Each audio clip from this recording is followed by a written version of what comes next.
Hey y'all, Lita here again and welcome back to my kitchen. Today is day number 3 of our cookie-thon and it is going to be all about ginger snaps. So let's go ahead and get started and I'm going to show you how to make them. Okay, we're going to get started on our ginger snaps. What you're going to need first is a 3/4 cup of butter, and I have that at room temperature. It's going to just go right to your mixer. And I'm going to mix into that 1 cup of brown sugar. We're just going to cream that together till it's nice and smooth and all mixed up well together. Now this recipe that I'm making today I got from my daughter-in-law. It's the best ginger snap recipe that I've ever tried, and I've had lots of ginger snaps. So let's go ahead and get this all smooth. Okay, so our ginger snap butter and brown sugar is all nice and smooth, well incorporated there. And that's the way that you want it to be. We're going to go ahead and add 1 egg.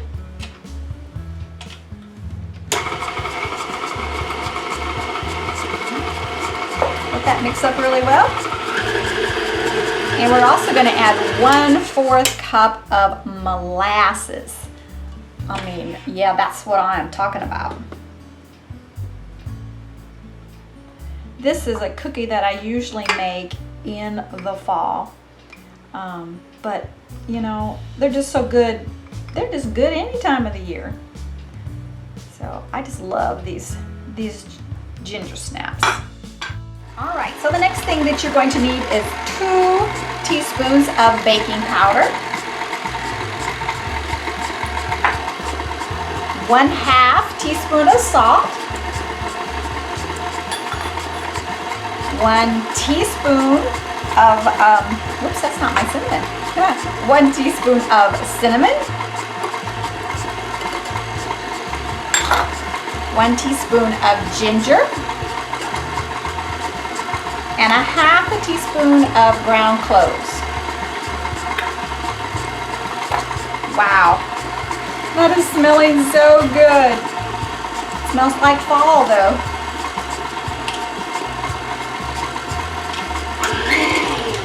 Okay, the next thing that we're going to do is we're going to add 1 cup of our flour, and we're going to get that mixed up really well, and then we will go ahead and add the other 1 1/4 cup of flour and get it mixed up really well. So in goes 1 cup of flour.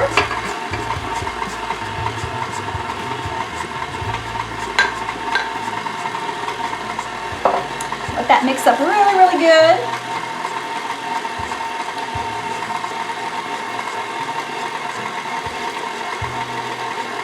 And then we're going to add our last 1 1/4 cup of flour.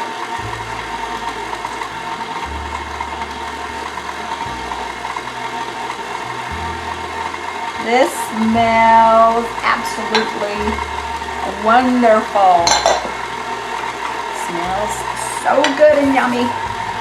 Now we're going to let this mix up really well, and when it's mixed up really well, we're going to put this whole bowl into our freezer for about 15 minutes, for at least 15 minutes. You can leave it 20, 25 if I mean, that'll work just great, but it's got to stay at least 15 minutes.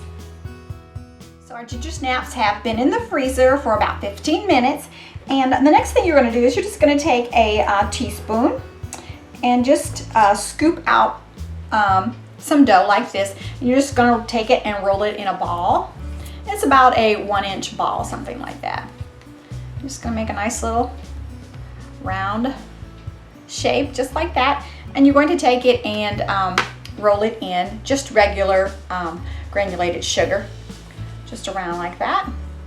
And then you're going to put it onto your greased cookie sheet, and you're just going to continue doing that until your cookie sheet is all full of the ginger snaps. And then you want to put it in a 375-degree oven for about 10 minutes.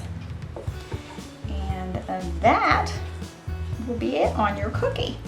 And these are just so good, so yummy. You're gonna love them. I know I say that about all cookies, but cookies, I tell you, I love cookies. So I'm just gonna continue making these until my cookie sheet is all full, and then I'm gonna be popping them into the oven. Okay, so our cookies are done, and they're coming out of the oven. Oh yeah. Boy, I wish that you could smell this. Oh my goodness, so yummy.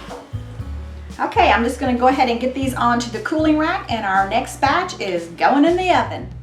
Okay y'all, day 3 of our cookie-thon all over. I hope that you will give these Gingersnap cookies a try. They are just so yummy-licious, I'm telling ya. So tomorrow will be day 4, and so y'all come back and see what I'm gonna bake. And I appreciate you guys. Thanks for watching. Bye-bye now.